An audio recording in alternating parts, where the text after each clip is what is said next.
Oui, bonjour à toutes et à tous. Soyez bienvenus pour une autre fois. Oui, bon retour à cette chaîne. Moi, c'est Jabel Kugonza.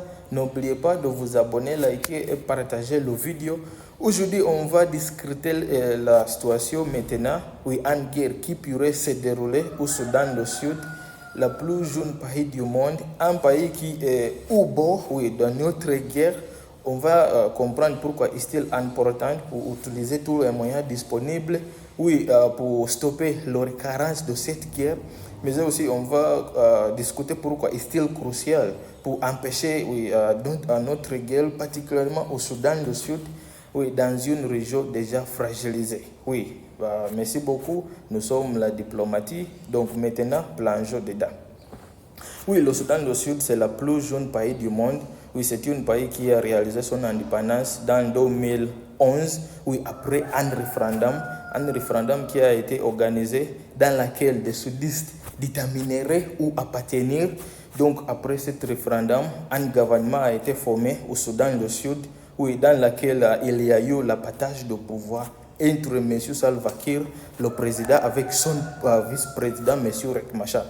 Donc, avant l'année 2011, il y a eu la lutte, oui, pour se libérer, oui, de la domination, oui, du nord du Soudan à l'époque, parce que le Soudan avait, oui, être partitionné, était un seul pays, mais il y a eu l'imposition, oui, de la religion musulmane, oui, sur les sudistes. Mais aussi il y a eu l'imposition de la langue arabe parce que du nord du Soudan, ils utilisaient les langues arabes, mais aussi oui, il y a les religions musulmanes comme une religion d'État. Donc les sudistes ont été marginalisés. Donc c'est la raison pourquoi les sudistes ont pris des armes pour lutter contre le contrôle des nordistes. Donc oui. Dans 2011, ce pays oui, a été formé, mais un pays oui, divisé oui, sur la plan ethnique, oui, parce qu'au Soudan du Sud, il y a deux grands groupes ethniques. Il y a les Dinka sont dirigés par le président Salva Kiir. Oui, de l'autre côté, il y a les Nuer sont dirigés par la vice-présidente M. Riek Machar. Donc, 2 ans oui, après l'indépendance de ce pays, oui, oui, s'est déclenché dans une guerre meurtrière, oui, une guerre sanglante, une guerre qui a coupé beaucoup de vies. Oui, c'est une guerre qui a duré oui, pendant 8 heures. Donc, c'était oui, une guerre qui a été mise en terme après des accords qui ont été signés dans 2018, oui, dans laquelle les deux côtes ont signé oui, ces accords, oui, mis en terme cette guerre, mais aussi un gouvernement par intérim oui, a été mis en place, mais aussi cet accord oui, de la paix revitalisée au Soudan du Sud, oui, prévoyait des élections.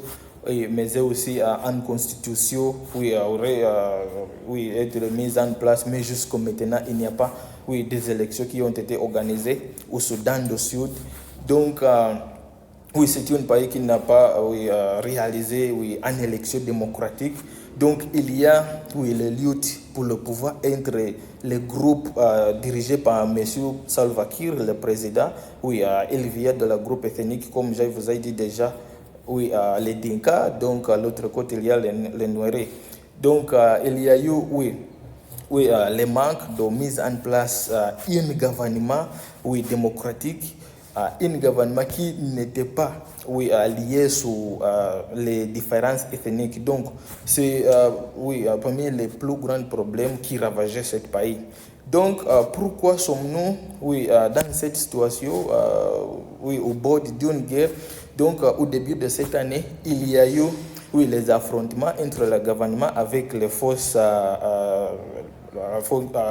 rebelles, s'appelait la main noire, oui, les White Army, c'est un groupe rebelle qui s'est trouvé oui, au nord du Soudan. Oui, c'est un oui, groupe rebelle lié au vice-président de M. Riek Machar. Donc, après les affrontements entre ce groupe avec le gouvernement, le président a accusé son vice-président d'avoir l'intention pour renverser le gouvernement, oui, avec l'utilisation des forces. oui, une revendication qui a été rejetée par le vice-président.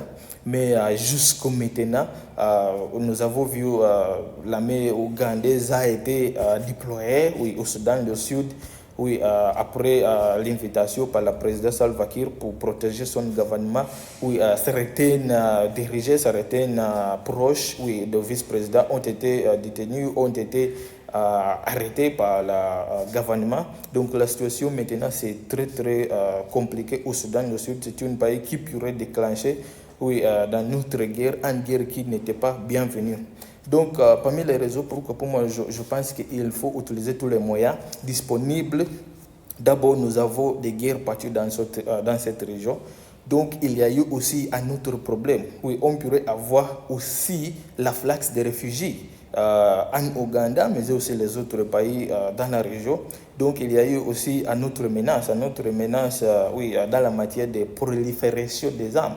Oui, on pourrait avoir les proliférations des armes.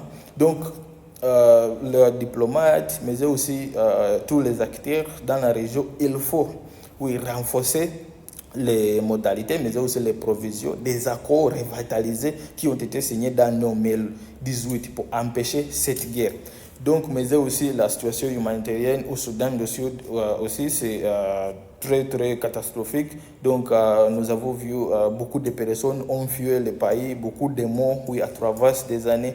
Donc, il faut utiliser tous les moyens disponibles pour empêcher une guerre au Soudan du Sud. Oui, sinon, on va avoir, oui, une situation très tendue dans la région, une région déjà fragilisée par des guerres. Oui, je ne sais pas ce que vous pensez à cette propos, mais je vous invite, oui, de nous envoyer, oui, vos commentaires, oui, essentiellement, oui, dans la matière de ce problème. Oui, dites-nous, que pensez-vous? Oui, quels moyens pour mise en terme les récurrences de cette guerre? Oui, je vais attendre, oui, pour vos commentaires dans la section des commentaires. Oui, moi c'est Jabel Kugonza. Merci beaucoup d'avoir nous rejoint aujourd'hui, oui, jusqu'à la semaine prochaine. Merci beaucoup. N'oubliez pas de vous abonner, liker, partager la vidéo. À plus. How was that?